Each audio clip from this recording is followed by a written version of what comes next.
मुझे डर लग रहा है कि अगर किसी ने देख लिया तो वो क्या सोचेंगे। आखिर वो आ क्यों नहीं रहा है? ठीक है, मैं जा रहा हूँ। तुम भी अपना ध्यान रखना। बाय। हाँ, जल्दी जाओ। यदि किसी ने देख लिया तो बहुत मुश्किल हो जाएगी और महाराज सब जान जाएंगे। राजगढ़ के महल में एक फैसला हुआ था जो तलवार से नहीं, शक से लिया गया था। कहते हैं रानी देवयानी किसी और से प्रेम करती थी। कुछ लोग कहते थे राजकुमार आरव राजा का बेटा नहीं, और राजा यह मानता रहा कि उसकी इज्जत पर दाग लग चुका है। लेकिन सच क्या था? क्या रानी वाकई बेवफा थी, या फिर एक राजा अपने ही डर का शिकार हो गया? एक राजा ने अपनी ही रानी को बेवफा मान लिया।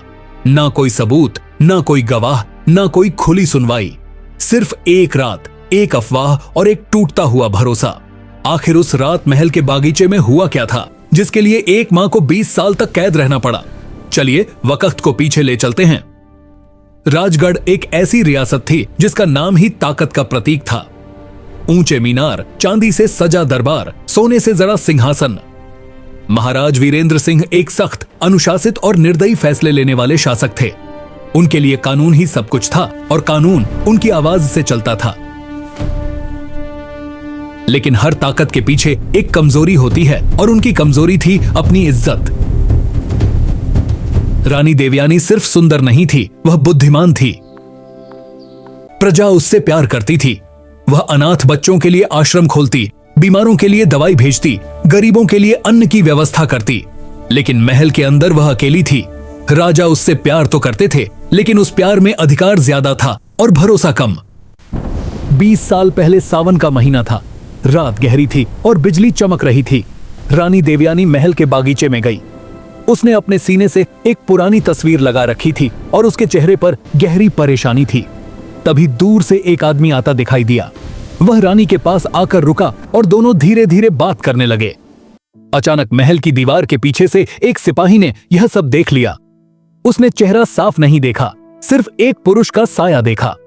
अगले दिन यह बात राजा तक पहुंचा दी गई। सिपाही ने कहा, महाराज, रानी किसी अजनबी पुरुष से रात में मिल रही थी। राजा की आंखों में आग भर गई। उन्होंने तुरंत रानी को दरबार में बुलाने का हुक्म दिया। रानी दरबार में आई। उसका चेहरा शांत था। राजा ने सीधा सवाल किया, कल रात तुम बागीचे में किससे मिल रही थी? रानी ने पल भर राजा की आंखों में देखा और कहा, वह व्यक्ति मेरे लिए बहुत मायने रखता है। यह सुनते ही राजा का गुस्सा फूट पड़ा। उन्होंने कहा, बस, मुझे और कुछ नहीं सुनना। रानी कुछ कहना चाहती थी, लेकिन राजा ने उसे मौका ही नहीं दिया। यही सबसे बड़ी गलती थी। उसी क्षण आदेश दिया गया कि रानी देवयानी को महल के पूर्वी हिस्से में बंद कर दिया जाए। सिपाही ने हुक्म का पालन किया। दरबार में सन्नाटा छा गया। प्रजा को बता दिया गया कि रानी गंभीर रूप से बीमार है और 1 साल के राजकुमार को मां से अलग कर दिया गया। उस रात रानी ने पहली बार रोया, लेकिन उसने कोई सफाई नहीं दी। उसने सिर्फ इतना कहा, एक दिन सच खुद चलेगा और मुझे आजाद करेगा। साल बीतते गए। राजकुमार आरव बड़ा होता गया। उसे बताया गया कि उसकी मां बीमार है।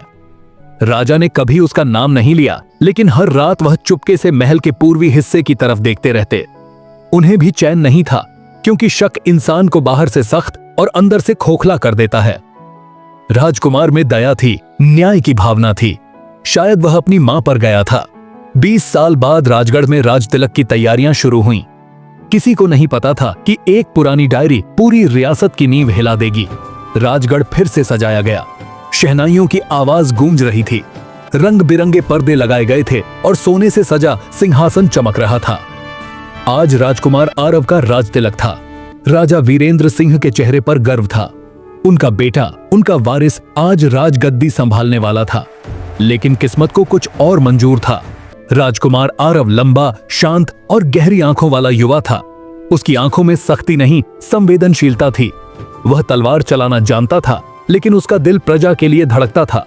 कभी कभी वह महल के पूर्वी हिस्से की ओर देखकर सोचता, मां वाकई बीमार हैं या सच कुछ और है।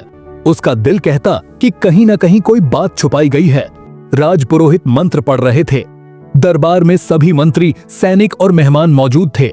राजा ने आरव को पास बुलाकर कहा, बेटा, आज से राजगढ़ तुम्हारा है। जैसे ही मुकुट उठाया गया, दरबार के बड़े दरवाजे जोर से खुल गए। शहनाई की आवाज रुक गई और सबकी नजरें दरवाजे की ओर मुड़ गईं। एक बूढ़ा सैनिक अंदर आया। उसका शरीर झुका हुआ था, लेकिन आंखों में अजीब सा हौसला था। उसने ऊंची आवाज में कहा, रोक दीजिए यह राज तिलक। दरबार में सन्नाटा छा गया। राजा गरजे, तुम्हारी हिम्मत कैसे हुई? सैनिक ने धीरे से अपने वस्त्रों के अंदर से एक पुरानी धूल से भरी डायरी निकाली और कहा, महाराज, एक सच है जो 20 साल से दबा हुआ है। उसने डायरी पढ़नी शुरू की। मैं, राजगढ़ का मुख्यमंत्री, आज एक ऐसा सच लिख रहा हूँ जो अगर बाहर आया तो रियासत हिल जाएगी। उस रात रानी किसी अजनबी पुरुष से नहीं, अपने भाई से मिली थी। यह सुनते ही दरबार में हलचल मच गई। राजा का चेहरा पहली बार डगमगाता हुआ नजर आया। डायरी में आगे लिखा था कि राजा तक गलत खबर पहुंचाई गई थी। सच बताने की कोशिश की गई, लेकिन मुख्यमंत्री को धमकाया गया कि यदि वह दरबार में सच बोलेगा तो उसे गायब कर दिया जाएगा। सैनिक ने डायरी बंद करते हुए कहा कि मंत्री अगले ही दिन लापता हो गए थे और उन्हें चुप करा दिया गया था। राजा वीरेंद्र सिंह के हाथ कांपने लगे। उनके मन में 20 साल पुरानी बातें घूमने लगीं। रानी का चेहरा, उसकी आंखें और उसका अधूरा वाक्य, वह व्यक्ति मेरे लिए बहुत मायने रखता है। उन्होंने कभी पूरा जवाब सुना ही नहीं था। राजकुमार आरव ने सैनिक से पूछा, तुम इतने सालों तक चुप क्यों रहे? सैनिक ने कांपती आवाज में कहा कि वह डर गया था, लेकिन अब अपने अंतिम दिनों में सच के बिना मरना नहीं चाहता। दरबार में सबकी गर्दन झुकी हुई थी। राजा ने धीरे से आदेश दिया कि रानी देवयानी को दरबार में लाया जाए। 20 साल बाद महल के पूर्वी हिस्से का दरवाजा खोला गया। अंदर अंधेरा था। एक हल्की सी रोशनी में रानी देवयानी बैठी थी।